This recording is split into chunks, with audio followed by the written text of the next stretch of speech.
Hello, everyone, and welcome back to the Ladies Room Talk Show. I'm Clarissa Kenty, your Kingdom Concierge. Happy Monday, everybody. Now, it was cold outside in Birmingham, Alabama. I'm going to tell you that right now. I'm not a big fan of being cold. However, I spent most of the day inside the studio, so I'm pretty cool about that. But listen, I love Christmas, and it's just like the theme says, it's the most wonderful time of the year. I love holiday music. I love Christmas music. I love the whole ambiance and the lights, as you can see behind me, because we have our tree up. I just love everything about Christmas and just this time of the year. That was Mom's favorite time. Thanksgiving and Christmas, and she always made it so special for us. So, hey, happy holidays to all of you. I pray that you're having a really good holiday. This is definitely because this was one of her favorite holidays. It's certainly a challenge for me. But you guys, listen, I'm going to post out there the other day, and I just really miss Mom. And you guys showed up. Oh my goodness. You guys showed up and gave beautiful words, prayers, inspirations. I got phone calls and text messages just to check on me and make sure I was okay. And so I told someone this whole year, I said, listen, I'm not looking to put on the super cape this time. I'm not looking to be the supergirl, the superhero. I'm just going to feel the feels and let God do what he needs to do in proper healing. And so that's what I've been doing. But I wanted to take out this time and say, thank you, guys. Listen, thank you. I love you guys so much. And thanks for checking on me. I'm about getting, back around to some form of normalcy. And so I'm looking forward to 2026 as well. So to God be the glory on that. Want to give a big shout out to our guest on last week, Charles Hester, AKA Chalo. And he is a former Miles College classmate of mine and my husband's. And let me tell you, we had a great time back at Miles College. I'm going to tell you that right now. And Charles, just a magnificent vocalist and a magnificent musician. And don't forget, guys, we're going to do some things with him before the year is out. So we've spoken a little bit more about that. I've spoken to my executive producer about what she's going to be doing to ensure that takes place. So I'm really excited about what's going to be taking place on that as well. This week, we got a Encore Theater will be having their Christmas stage play, 34th Street. If you have not gotten your tickets, please go out and get those tickets. Supporting our local businesses is the only African-American theater and gallery in the state of Alabama. And we certainly want to continue to support Mark Raby and his entire team. The 34th Street is the off-Broadway musical. Well, I'll call it off-Broadway. Well, I better not say that. It's a stage play. But Mark Raby wrote it, and he did a magnificent job. I've had opportunity to kind of learn a little bit more about what's going on with the play. So it's going to be good. Go over to Encore Theater and Gallery, or you can swing by Mark Raby's page, and you can get all the information you need to know about going ahead and grabbing those tickets. It's the great holiday stage play to go to. You have a lot of fun. Bring groups of people with you. It's fun when you go to a stage play and you have several people with you, so you can kind of hee ha ha. That's what we like to do at these stage plays. So make sure you go out there and support. Hey, Fifi Redmond in the building. Always a continue to support the Ladies Room Talk Show. Thank you so much, sis, for popping on. And also, love you, sis. Also, Fifi is in this play, 34th Street. And so you don't want to miss that. She always does a great job in those plays. She and I both were in the play together with Mark Raby. I think that was the 12 Angry Jurors. And she was one of the jurors and I was too. And we both were quite angry. So it was a great play. Certainly, we hope he brings that back on next year. So for Fifi, thank you for joining us here tonight. And guys, listen, we have a great, amazing guest that's going to be here tonight. I'm really big in people writing and people being authors. And actually, Fifi just launched her book. We're going to have her on here shortly to talk about her book as well. Congratulations to you on that, sis. But we have a great author here today. She also has her own publishing company, from what I understand. So I'm very excited about bringing my girl in today. This is her first time coming into the ladies' room, but we certainly hope it's not her last. Hello, Hello there, sweet sister. How are you? Hello, I'm good. How can you hear me? I hear you loud and clear, loud and clear. Yes, thank you so much for having me. I am so glad that you're here. And Artemis Craig, Artemis? hmm Artemis Craig, I'll make sure I'm saying it right. But I'm so glad that you're in the ladies' room here tonight. And I really, truly want to talk about your book. A lot of people will write books. I'm a self help person. So my books will be centered mostly around self help. I may do a fiction. I may, but I'm gonna leave that to you, fiction expertise out there, because I know that you did an amazing job with this book. And so I'm more of a self help person. I see that you've pushed out a fiction book. I love the cover.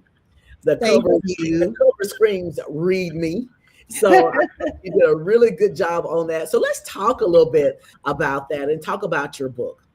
Okay, this book, Value of Blood, The Price of Truth. Is it okay if I hold it up? Yes, please. And I want to bring you in front and center for a second so everyone can see close up. Okay. And this book is a novel that started out as a screenplay. And I took it to some producers out in Los Angeles, and one of them said you might want to protect your IP and make it a book. So that's what I did. I It took me almost a year to write the screenplay. It's gone through a few drafts before I got it to where I want it, and I am submitting it to producers yet hoping to partner with someone so that I can make this a movie. But right now, it's this book that is written like a movie. Um, it's shot for shot, just like the screenplay that I wrote. And if you don't mind, I can read the synopsis to give you an idea of what the book is about. Yes, I would love that. Okay. Sumitra Thomas, an office manager at a hospital, befriends Spencer Wallach and helps him access the mental health services he desperately needs. However, during a treatment session, Spencer suffers a fatal accident, leaving Sumitra feeling guilty and determined to uncover the truth behind the accident. As Sumitra investigates, she faces a devastating blow when her brother, Neville Carter, ends up in a coma from a car accident, forcing her to assume the role of his guardian and conservator. Meanwhile, Detective Levi Stone encounters resistance from the hospital's administration while probing into Spencer's death. His investigation reveals that key witnesses are mysteriously turning up dead. As Neville dies under suspicious circumstances, Sumitra finds herself wrongfully accused of his murder, becoming a fugitive. Devona Drummond, a hospital administrator's assistant, antagonizes Sumitra, and her qualities of rivalry and deception complicate Sumitra's efforts to clear her name. In Sumitra's quest to prove her innocence, she uncovers a sinister network of organized crime. She struggles to evade a relentless killer determined to silence her before she can expose the truth. The Value of Blood, Price of Truth delves into the themes of guilt, justice, and the lengths one will go to protect their loved ones. Sumitra's journey illustrates the struggle against systemic failures of institutions meant to provide support while highlighting the moral complexities in a world where powerful entities often obscure the truth. And the reason that I wrote this book was because I was having issue. My brother had an accident, and he was in a coma for a month and a half. Mm. And I was having issue with dealing with his comatose state, dealing with the hospitals, dealing with his rehab afterwards. And I could not accept it in real time. So, as a way to vent and get it out, I wrote it as a fictional work so that I could process it, because I like fiction, I like murder mysteries, and so that I could process it and not just really go ballistic. Because number one, when you don't have someone advocating for your care, and you just go with what they do. Right. You if the doctor says this is what this is, most people don't delve deeper to find out if that's true or not. They have the option to get second and third opinions, but when your foot is in the fire, you go with what they say to help you stay alive and help your loved ones stay alive. Right. And most people, they don't look at their bill to see what they're paying for, what they got charged for. Mm-hmm. And I noticed that, and I was like, okay, the average person doesn't question their bill until the insurance doesn't pay it.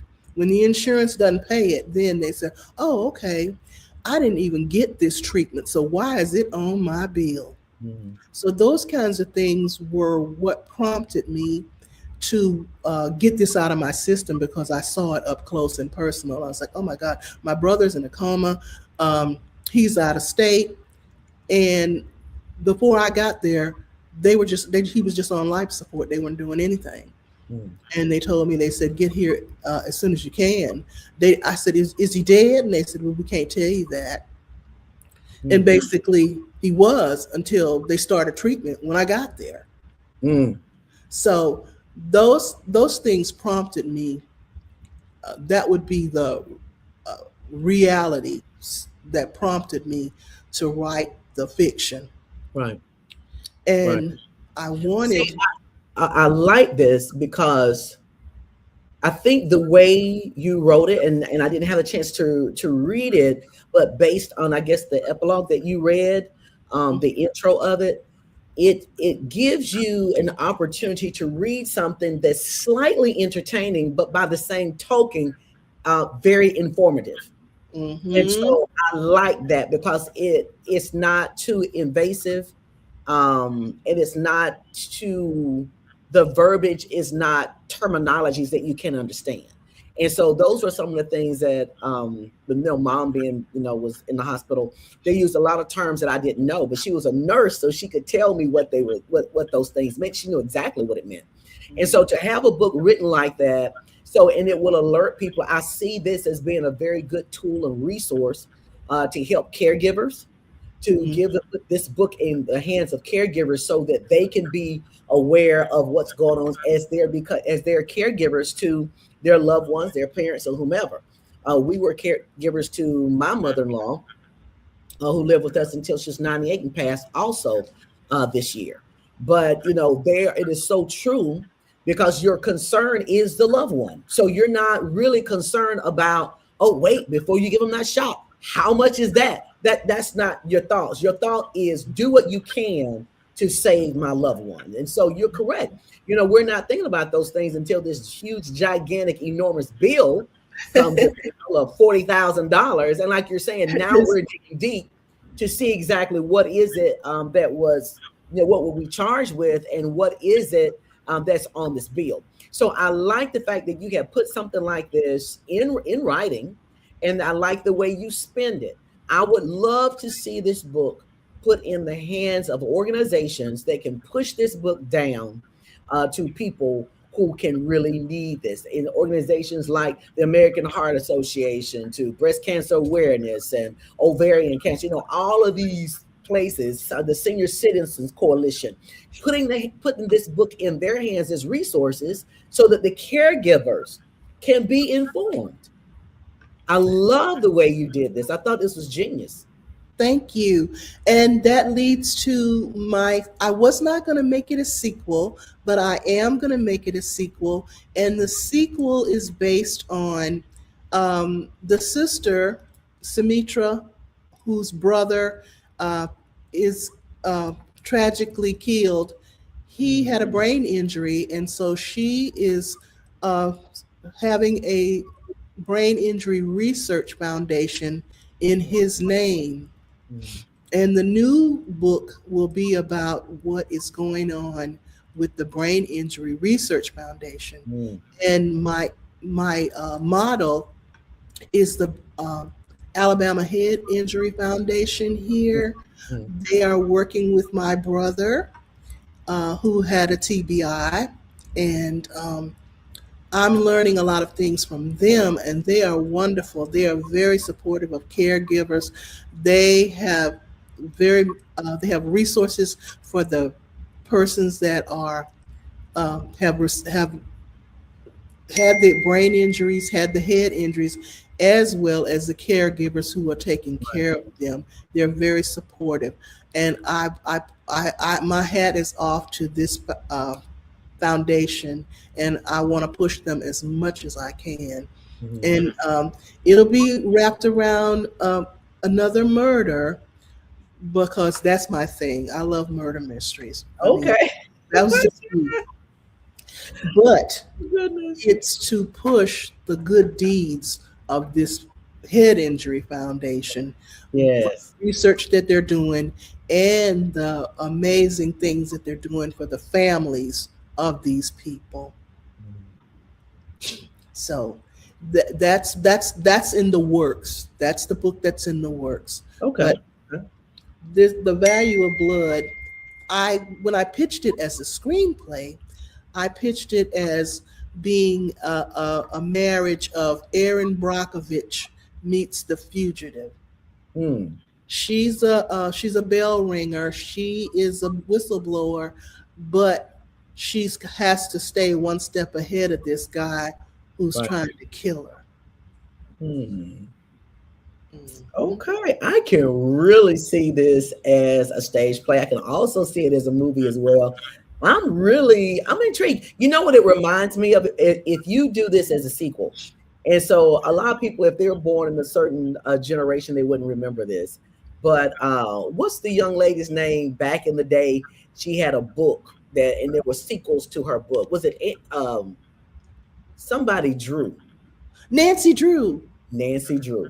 So do Mhm. you remember Nancy Drew's sequels of books? They just kept going on and on and on. I don't Mhm. know what year it was when they stopped making it, but that was kind of reminds me of that Mhm. modern day. So that oh my goodness, that's going to be great. I'm so Mhm. excited Well, that you thank you. decided to write this book.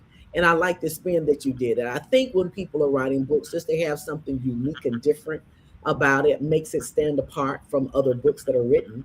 And so I like the spin that you're doing this. And then, of course, we just even on the show, we have decided that we know now where your target audience is. And so it's just really getting these books to that organizations out there. And I hope that you are able to do that because I think this book is going to be very beneficial to a lot of people. So, Artemis, I know that I'm thank you so much for hanging out with me tonight. I know you probably want to go and get some rest, but before we go tonight, could you share with the listening audience about how you wrote this book? Some people, like with me, I sat on my book for almost 2 years. I know one full year with it being totally written. And I was afraid just to press that button that said submit. But when I did on last year, I'm so glad that I did. And I'm so glad I didn't wait on it anymore because mom was able to actually see the cover of the book. And I did do an acknowledgement to her. So she did see that page in the front of the book, but of course she didn't live long enough to read it. But I'm glad that I didn't sit on it any longer. Can you imagine what type of guilt I would have had by sitting on something and she left here and I would not have been the author that she knew I could be? So I'm so glad that I did that. But I know that you probably sat on yours too. And so Oh, can you encourage those people who are either sitting on books that are already done and afraid to press that submit button, or they have books on the inside of them that they're afraid to get out? Can you speak and please encourage those people tonight?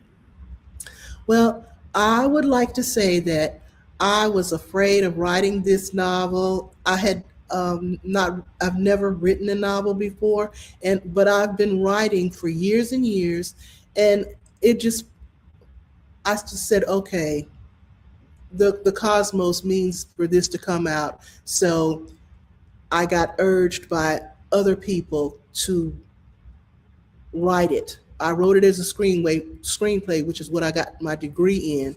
But the powers that be said this deserves to be a novel. And if you are sitting on this story that has to be told, be encouraged that something is going to come along and motivate you to get it out, to get it on, to get it in print, and to let your voice be heard. Your voice is very important. That is something that is given to you from God, and everyone is waiting to hear it. Please don't continue to sit on your gift. I would love to read one of my poems, but I don't have my poetry book in front of me. But it's about sitting on your gifts, and that um, to fulfill your dreams. Don't let your dreams die and go to the grave with you. Fulfill your dreams while you're still here, because that is the way that God designed this to be. That is my word of encouragement. I love it. Now, I can sit here and wait for you to go get that book. If you would, I'll I really can. I can talk to the audience until you come back. Okay, I'll be right back. Okay. And so, guys, as she's going to grab that book, listen, I can just tell you firsthand, it's so easy to procrastinate. It's hard to push through and execute. But when you do get around your own self, because we have a tendency to self-sabotage things that God really has planned for us to do. And so by writing the book that I wrote, Miraculously Equipped, go out to Amazon and grab that book today. And so, but people have been reading that book and saying to me how that book has literally changed their lives. And I have people who are actually going back to read the book again because they have now noticed that they are miraculously equipped, because they are. And so a lot of times we get through challenges, or we go through challenges, and we allow those challenges to make us think that we're not miraculously equipped and that we are failures. Why? Because we get stuck in the middle of the process instead of going through the challenge. Once you get through the challenge, that is what allows you to look back and see how miraculously equipped you were, because the miraculous part about being equipped is the anointing of God that is upon you. That is what makes it miraculous. It's him putting his super to your natural, and that helps you push through. Now, he's not saying that you won't have challenges, because you will. So he says in this word, it's not if the troubles come in like a flood, it's when. Is when it comes in like a flood. God says he will lift up a standard against it. So it's coming. It's going to come. I mean, it's going to come. But will you be ready? Will you understand and know that you are equipped to go through whatever challenge that's put before you? I'm here to tell you today that you are, and that you are miraculously equipped. I see my girl is back in the virtual room here, so I'm going to talk to her a little bit. Hey, Vonda, how are you? Hello, Minister Chiquita Gwen.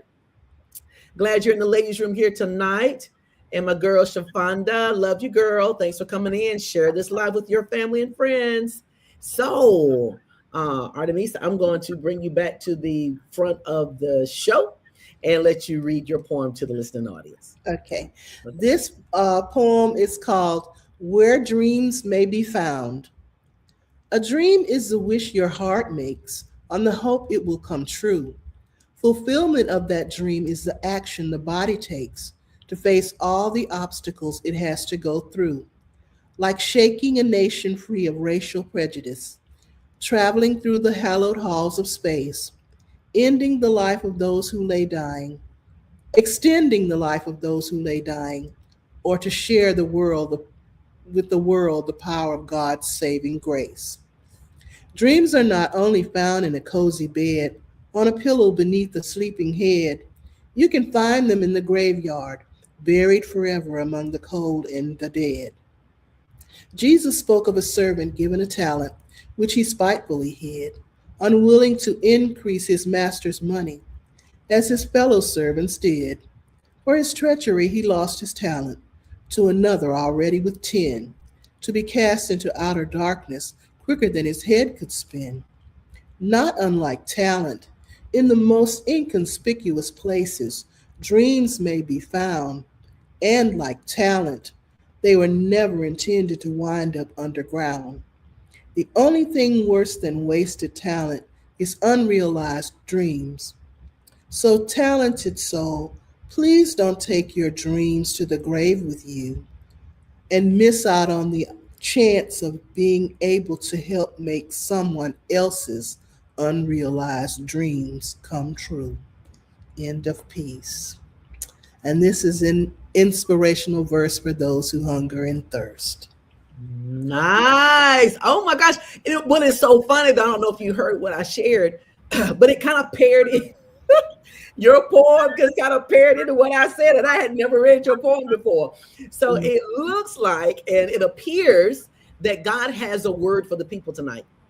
And that word is to make sure you're staying the course. Don't give up. Push through. You got this. You always have this. It's just a matter of, do you believe that you have this? That's the biggest thing. How can someone get that book, Artemis? Oh, these books are on Amazon, and the poetry book it's been around for a while. Okay. I published it in 2013, but The Value of Blood came out in August of 2025. Okay, nice, wonderful. So, guys, if you're listening, someone could put down in the chat the name of the first book. Can you say the first book again, Artemis? It's Value of Blood, The Price of Truth. Okay, someone can put that down. You can find that book on Amazon. And what's your poem? The name of your poem book? The poem book is Inspirational Verse for Those Who Hunger and Thirst. All right, and you can put that in, or guys, you can also put her name, her first and last name in the search engine, and it will pull up all the books that she has written or that's associated with her. So you can put her first and last name in there, and that'll put up all of those books. That would recommend you grab both of those.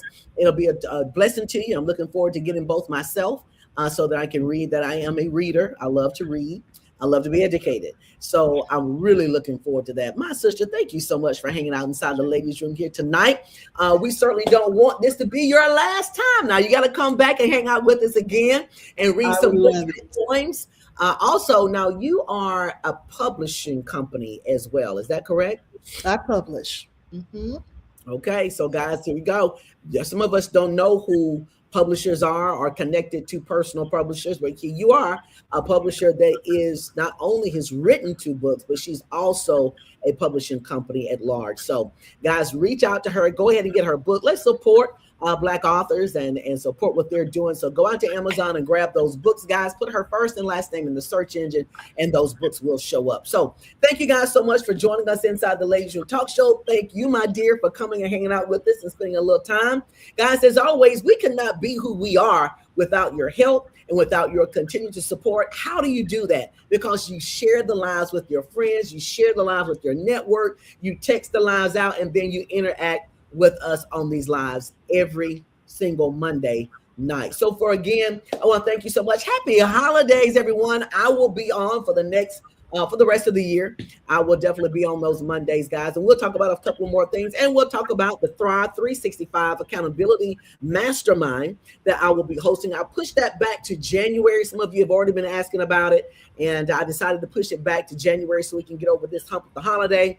And again, guys, that's a class you do not want to miss. I will be able to help you with the help of the Holy Spirit to help guide you through your goals for 2026. And usually when you have accountability and you have people are going to be, reaching their goals too, and we get around those little obstacles, and when we get to a crossroads, we kind of decide which way to go. That's what accountability is all about, and that's what this mastermind is going to be about. So guys, continue to go out to my page, ClarissaKenty.com. That's ClarissaKenty.com. That's where you're going to be able to find all of the information about Thrive 365. All right, guys, thank you so much for joining us. Have a wonderful and great night. Be blessed, and don't spend all your money out there now on the holidays. Don't spend all. Save a little bit for 2026, okay? All right, guys, we love you, and good night. Step into the ladies' room with Clarissa.